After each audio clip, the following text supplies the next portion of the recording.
Ang Biblia ay walang direktang binanggit na salitang pagsusugal. Pero malinaw ang mga prinsipyo na laban dito.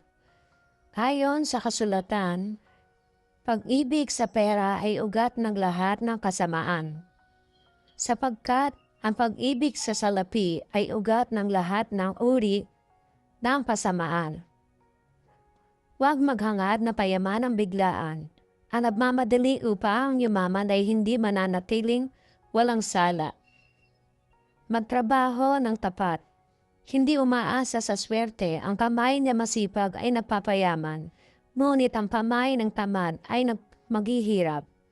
Iwasan ang kasakiman, mag-iingat kayo sa lahat ng kasakiman, sapagkat ang buhay ng ang tao ay wala sa kasaganaan ng mga tinatangkilik niya.